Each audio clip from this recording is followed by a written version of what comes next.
Hello everyone, I hope you're all having an amazing day. Today, we're diving into a story that starts with a man walking away from power to rebuild a simple life, only to receive one phone call that could destroy everything. What would you do if the woman you love might actually be your biological sister? Stay with me as we uncover the truth behind James, Diep, and a secret that changes everything. And if you enjoy emotional, dramatic stories like this, don't forget to subscribe so you won't miss our upcoming videos. In a small, modest room, the morning light slips quietly through the window and stretches across the desk where James is sitting. Papers are spread out in front of him, contracts, notes, calculations, evidence of a man trying to build something solid with his own hands. His fingers move slowly over the documents, while his phone rests between his shoulder and ear. "Mum, it's 2026 now. Things need to be clearer," he says calmly.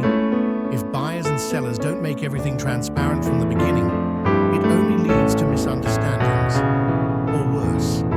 His voice isn't rushed.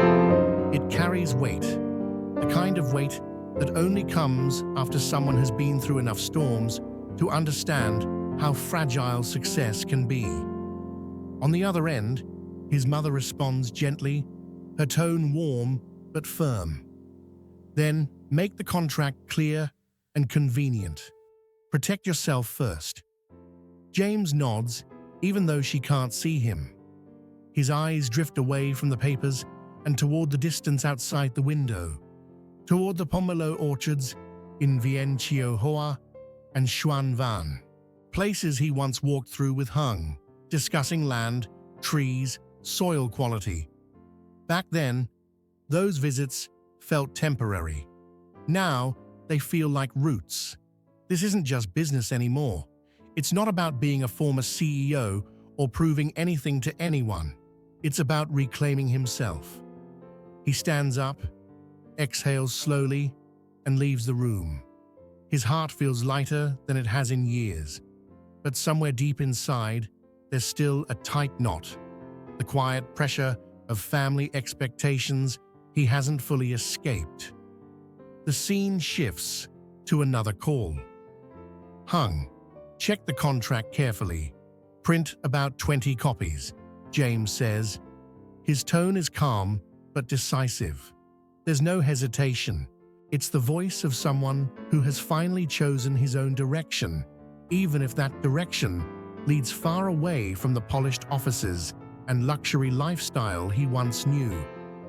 Outside, rain begins to fall. The sound starts softly, tapping against the roof, then grows heavier. It feels symbolic, like the universe reminding him that no path is free of obstacles. But instead of stepping back, James walks forward. There's a flicker of hope inside him. This new work, simple and honest, fills him with a sense of freedom he never felt managing boardrooms. Still, the weight of family responsibilities lingers. Being the eldest son isn't something you can just resign from. He walks slowly toward the door, the rain soaking into the ground outside. When he steps out, the downpour intensifies. The room behind him dims, shadows stretching across the walls like memories of ambitions he once chased relentlessly. Luxury, power, authority. He turns his face slightly toward the rain and lets it hit his skin. It feels cleansing, as if every drop is washing away regret. Suddenly, he makes a call. "Nai, where are you?" His voice carries urgency now, almost protective. Rain pours harder, blurring the world around him. Then, through the curtain of rain, Diep appears. She's smiling. "I'm here." The tension in his shoulders eases instantly. They walk toward each other, and without saying much, James takes the heavier items from her hands. "It's okay. It's not heavy. Let me carry it." The rain continues to fall, but something about standing beside her makes it feel warmer, less lonely. She looks at him and says softly, "Thank you, dear." There's something in the way she says it, simple, sincere, that touches him more deeply than any corporate praise he ever received. "Stay here and wait for me," he tells her gently. "Don't go anywhere." Those words reveal something vulnerable. This isn't the commanding CEO tone anymore. It's the voice of someone who has known loss and is afraid of losing again. The scene transitions to another morning. James wakes up early. The sky is still grey. He stretches, exercises lightly, and meets an old friend. There's a different energy about him now, lighter, almost carefree. "It's been a long time," he laughs. "My life now, it's simple, like a farmer's. But honestly, I feel content." There's a quiet confession in that statement. Yes, he once had luxury cars, assistants, meetings that decided millions, but none of that brought peace. Rain slides down the window again, almost like tears. Yet this time, they don't feel heavy. They feel like release. Later, James stands outside in the rain once more, his clothes damp, but his heart feels unexpectedly warm. Diep stands beside him, and together they lift a heavy load. As he carries it slowly, he realizes the weight isn't just physical. It's emotional, responsibility, regret, hope. The cold rain contrasts sharply with the warmth of her presence, and somewhere between those extremes, he feels himself changing. The storm outside feels loud, dramatic, but inside, something gentle is taking root. They walk home side by side, hands brushing occasionally, unspoken thoughts lingering in the air.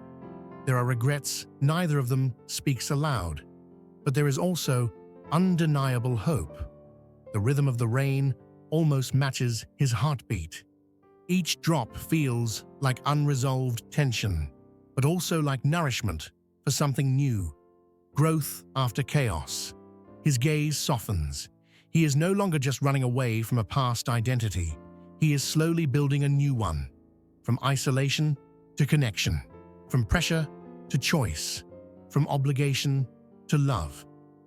And for the first time in a long while, James feels like he's standing exactly where he's meant to be, even if the path ahead is still uncertain.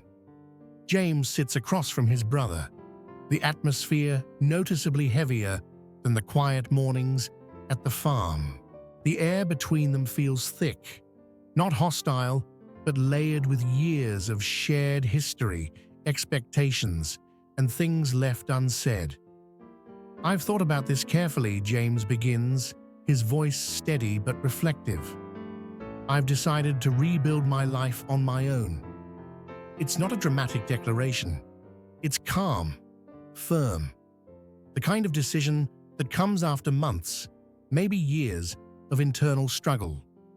His brother looks at him for a long moment before responding. "You're the eldest. The burden on you is heavier. You can't just walk away from everything." That word burden hangs in the air. James exhales slowly. He understands. He always has. Being the first son means responsibility. It means sacrifice. It means carrying expectations even when your shoulders are already tired. "Is Mom healthy?" James asks quietly after a pause. "It's been a long time since I saw her." He doesn't mean his birth mother. That loss still aches in places he doesn't talk about. He means his stepmother, the woman who stepped in, loved them in her own way, but whom he's kept a distance from. Not because she lacked love, but because he never fully healed. "She's fine," his brother replies. "She asks about you." That stings more than criticism ever could. The silence grows again, before James leans in slightly and lowers his voice. "I'm buying wood from local households and reselling it to the factory. Don't tell anyone." His brother's eyebrows lift in surprise. "You're doing what?" James nods. "It's steady. It's honest. I handle it myself." There's something almost proud in his tone. Not arrogance, but ownership. This isn't inherited power. This is earned progress. "You still need to come back and help manage the company," his brother insists. "Dad can't do everything forever." James looks toward the garden outside. The trees sway gently in the wind, grounded yet flexible. "Dad always imposes his will," he says softly. "I can't keep living like that." It's not rebellion for the sake of rebellion. It's survival, emotional survival. The conflict between duty and freedom surfaces clearly now. He feels regret for the distance that's grown between him and his family. But he also knows that returning to the company would mean losing himself again. His brother watches him carefully. There's pleading in his eyes, but also understanding. Wind moves through the garden, carrying whispers of the past, childhood memories, shared laughter, fights, ambition. James stands up slowly. "I'm not cutting ties," he says. "I just need my own road." The dim light in the room casts long shadows behind them. Family bonds aren't disappearing. They're stretching, strained, but not broken. Later, at the market, everything feels completely different. The air is alive with voices, vendors calling out prices, children laughing. The scent of fresh vegetables, cooked noodles, sweet desserts blending together. James and Diep stand behind a small stall filled with pumpkins. "Uncle, buy pumpkins. They're delicious," a child shouts enthusiastically nearby. James can't help but smile. This kind of happiness is simple, immediate, real. No board meetings, no strategic power plays, just honest transactions and human connection. He shares breakfast with his brother at a small roadside table. Steam rises from bowls of bún chả and pho. "Vietnamese dishes like this are famous worldwide," James says casually. "But sometimes we forget how special they are." They add pickled bamboo to their noodles. "It's been a long time since we had breakfast together," his brother admits. That warmth, quiet, understated, means more than luxury restaurants ever did. But even here, James carries secrets. "I bought land from Tuan's family," he mentions carefully. "I'm farming it normally." His brother studies him. "Dad knows." James shakes his head. "He's strict, but he loves us," his brother says. That simple sentence shifts something inside James. For years, he interpreted strictness as control. But maybe it was fear. Fear of losing stability. Fear of watching his sons drift away. The market grows busier. 5,000 VND each, Diep calls out cheerfully, lifting a pumpkin. James helps fold clothes they've bought for children. Long-sleeved shirts for cooler days. "Sit still and wait," he gently tells a small child who wiggles impatiently. That small instruction reveals something new in him, a softness, a potential future he never pictured during his CEO years. They eat sweet soup from plastic cups. "Have you eaten sweet soup before?" James teases. "It's delicious." He feeds Diep a spoonful. She laughs. "I'm very happy today," he admits quietly, "because I sold things with you." It sounds small, but it's huge. For a man who once managed massive revenue streams, this moment, selling pumpkins beside the woman he cares about, feels like a greater achievement. The market buzz fades into background noise as he focuses on her smile. The bright colors of clothing stalls, the sweetness of dessert, the laughter of children, it all wraps around him like reassurance. They hold hands on the way home. "Let's sell again tomorrow," he says. Loneliness, which once followed him like a shadow, now feels distant. Then his phone rings. The name on the screen stops him cold. "Dad," he answers. "Are you still with Diep?" his father's voice asks, stern and direct. James feels tension rise instantly. "I'm almost 30, he responds firmly. "Let me decide my own life." There's silence. Then his father says something that changes everything. "Diep's birth mother is Ms. Dew. She's alive, and she knew me." James's heart skips. "What are you saying?" His father continues, voice heavy. "There's a possibility that Diep could be your biological sister." The world seems to tilt. Rain begins to fall again, as if echoing the chaos inside him. "That's impossible," James whispers. "On what basis are you saying that?" His voice trembles now. All the hope he built, the peaceful life, the simple happiness, shatters in seconds. The idea that the woman he loves could share his blood feels unbearable. The phone line hums faintly, static crackling like distant thunder. Each word from his father feels like lightning, illuminating shadows he never knew existed.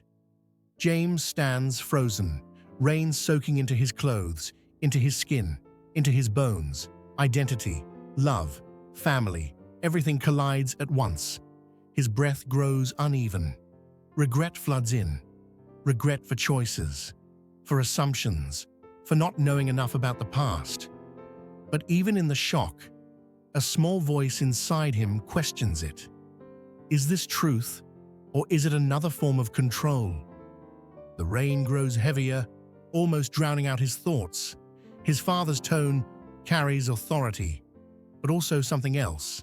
Pain, hesitation. James lowers the phone slowly. The world feels quieter now, too quiet. The freedom he fought so hard for suddenly feels fragile. The attachment he built with Diep, now tangled in uncertainty. He stands there in the rain, heart racing, mind spinning. And for the first time since leaving the company, he doesn't know which path is truly his own. The storm outside mirrors the storm within him. But somewhere, buried beneath shock and fear, hope still flickers. Because if he has learned anything over these past months, it's this: truth must be faced, and identity, no matter how painful, is something he will no longer run from. The screen fades with James standing alone, rain falling endlessly around him, his heart caught between love and lineage, freedom and fate. And the question that now changes everything: who is Diep really?